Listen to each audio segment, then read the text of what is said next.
this is the Eye of the Swarm, and as we can see, we have defeated Solophia, and now we're going to the 13th Colossus. And just before we do that, like always, let's hear what Dorman has to say. So, go ahead, big guy. Thy next foe is... Our paradise floats upon the lake, a silent beating wields thunder. A moving bridge to cross the higher ground. Okay, that did not make much sense, but anyway, now let's actually get to this Colossi, and, well, it's in such a weird place. This Colossi does not live in a big open field, even though it has legs, but a large lake, and doesn't come out of the lake other than attack you. And there's no large spaces for it to, well, crawl out of. But anyway, let's introduce Pelagia, or the developer name Poseidon, which actually makes a bit more sense where it lives.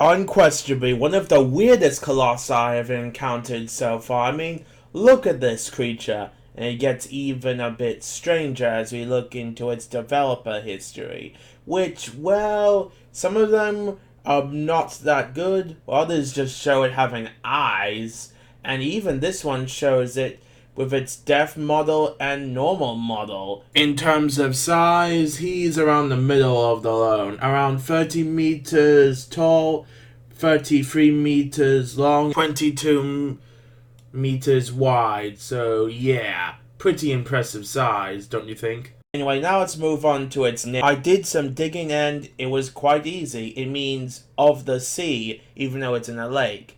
And Poseidon is even more obvious. Now let's get into its boss fights. This Colossi is a bit trickier than the others. You would think the fur on its back means its weakness is on its head, but no, you have to actually climb onto its head. But be careful, it can shoot powerful projectiles, and it's pretty hard to avoid its massive size. Anyway, just dive underneath, and you should be able to swim faster than it is turning, but make sure you don't get caught by the camera. To quote Dory from Finding Nemo, just keep swimming, just keep swimming, just keep swimming, until you'll eventually get thrown to its back, which I'll show you right now, since it's a bit difficult. No wonder some people don't like this Colossi. We finally made it on top of the beast's back, and now we must climb on top of this giant beast. Let's go get it. Swimming is very slow. You don't want to climb all the way back up there from swimming around it. If you will get stuck on it, don't worry, your friend Sky Lizzie Dorman will give you some advice. Take it away, big guy. Poseidon, cannot aim for its vitals is thou out now.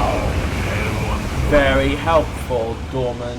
Now, have you noticed these teeth on top of his head? I guess they kind of look like the crown, like Poseidon, king of the sea, god of the sea. Anyway, all you have to do is whack him and have him go towards one of these temples, and when you're close enough, which might be a bit difficult, especially when you move a bit away, and make sure you whack them really good. Okay, when you're close enough, just jump on here. Make sure you don't get zapped by his energy ability, which is very similar to the lightning attacks Poseidon does against Kratos. Anyway, once he notices you up here, which might be a bit difficult at first, but make sure you jump on top of the little thing in the middle, and make sure you get his attention by shooting him a few times, which shouldn't be that hard. Also, it's nice that when he gets angry, his horns turn a bit red, which is different from the other colossi. Anyway, as soon as he knows you're there, he will jump on top, revealing his belly, and more importantly, his weak spot, which should be shown right now. And make sure you actually hit it. Took me a while to realize the mistake. Anyway, this don't last forever though, and you have to do the whole thing again if he goes underwater. And let's just say he might smash the temples if you do it correctly, so be wary of that. Anyway, now let's move on and see what happens after you kill this god of the lake. That's a good name. And wow, most of him isn't even visible on the surface. You can only see his belly, as well as part of his head. This one looks the most like he's on the surface. If not, with only a few trees growing off of his body. Really sad at this point. This might be the most, well, tragic of the Colossus bodies, but it's probably not the worst, which we might see later, especially with the next Colossi we'll see in the future. Now, let's see what I have done for this god of the lake. I mainly changed the fact that it has eyes, but I kept the skin texture. I thought it was pretty cool. And while I don't have a top-down view, it does still have the fur. And also you can see it has a trident-like face. Very useful for shooting out its projectiles, as you can see here. So, you know what to do. Like, comment, and subscribe. And let's watch this colossi die.